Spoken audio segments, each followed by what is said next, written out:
The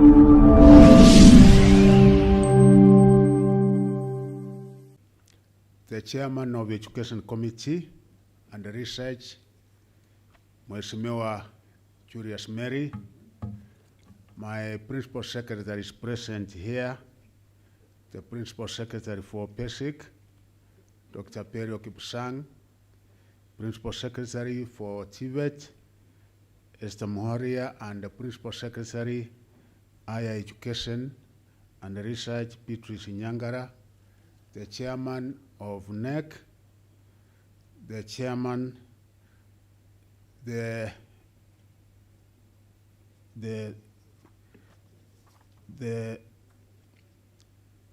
Teacher Service Commission CEO, NEC CEO, and the members of the council, members of the press, and all officers present here.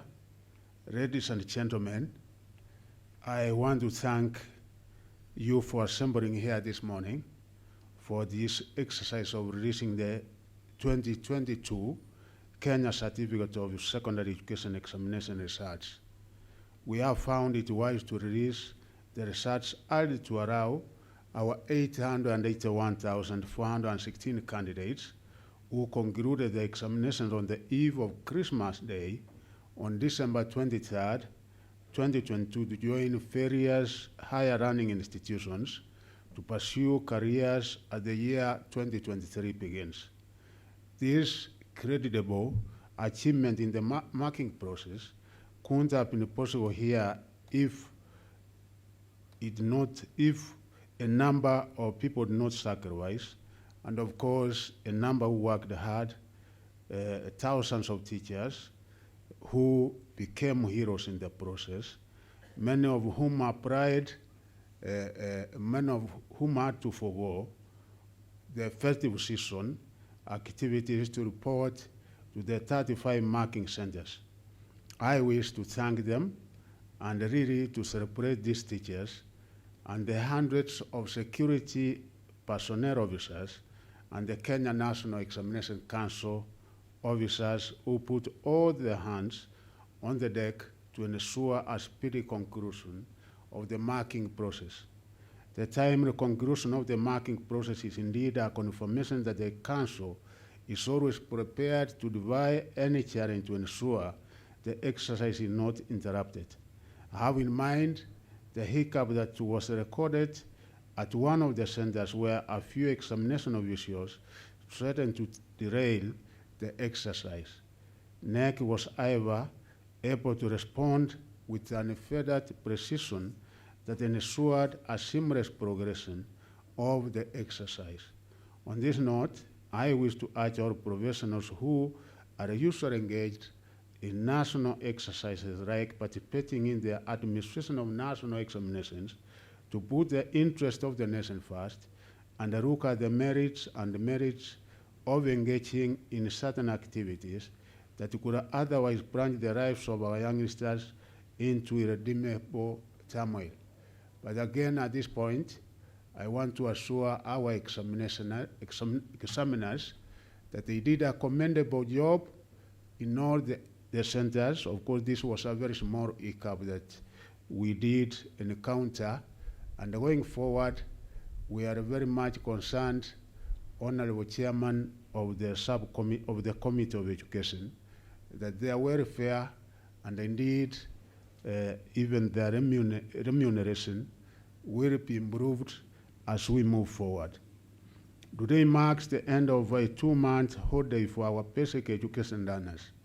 On Monday, schools will open for the first time of the year as we finally mark the start of our traditional regular calendar year.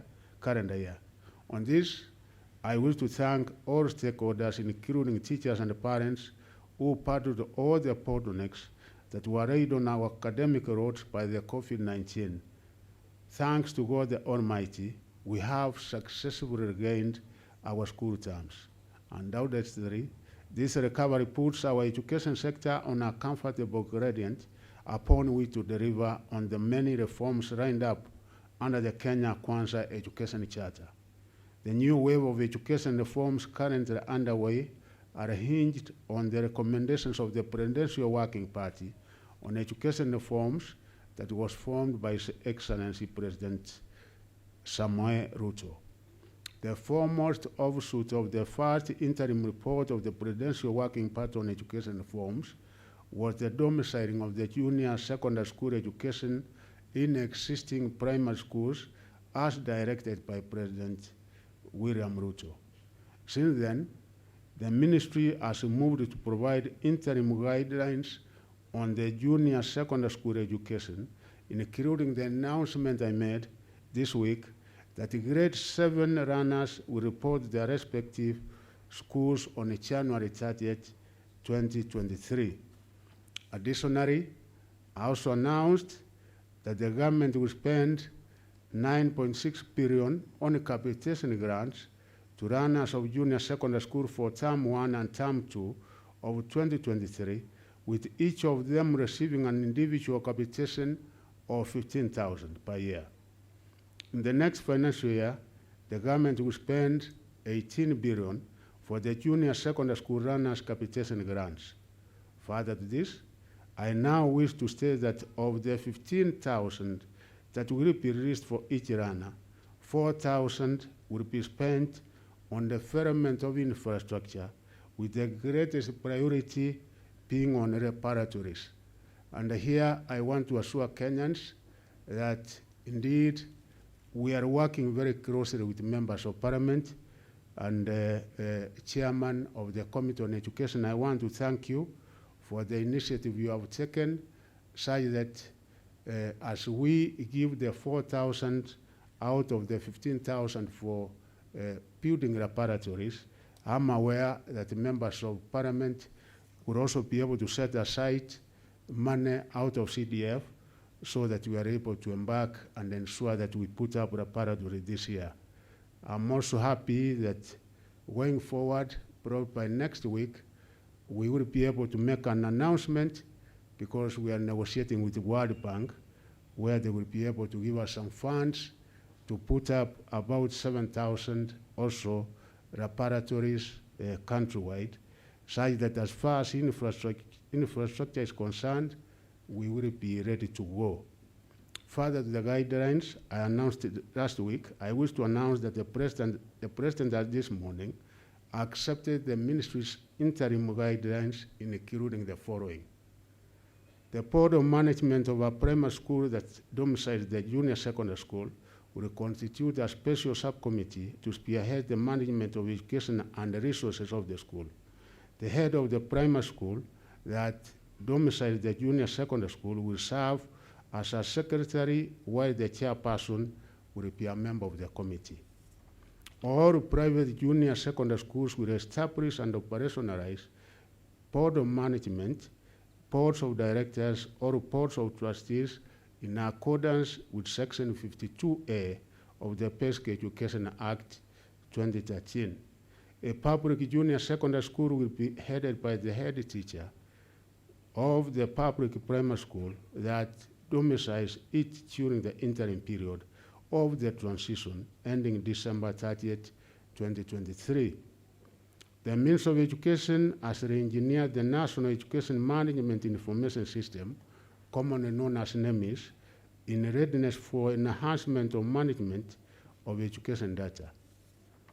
Registration of runners in NEMIS will form the basis for disbursement of funds to public junior secondary schools, and I want to repeat that anybody who is not captured in NEMIS will not be able to be a beneficiary of the capitation funds. So the head teachers have to ensure that as runners are reporting to schools, they are properly captured in NEMIS. Textbooks and hard copies of the grade 7 curriculum designs will be made available for all schools. That one, we are making sure that all the required textbooks will be delivered the first week as the schools open on 30th. NEC will provide guidelines on the conduct of assessments at the junior secondary school, because as you are aware, we have formative and the normative, formative now forming about 60%, and this will be a continuous process, and we are happy that what NEC has done so far, there are instruments which are quite objective in measuring the continuous assessment in our junior secondary school. The infrastructure and the resources of existing primary schools will be utilized by the respective domiciled junior secondary school in the interim 1 year of transition. This applies to special needs junior secondary school as well. The Ministry of Education, through the Kenya Education Management Institute, has developed a curriculum and training materials to build the capacity of education managers, including junior secondary school management boards and the school heads, on governance and accountability in the leadership of junior secondary school. The curriculum will also apply during the induction of the school heads on institutional and instructional leadership. Comprehensive guidelines will be issued to schools in a circular to be released by my ministry next week.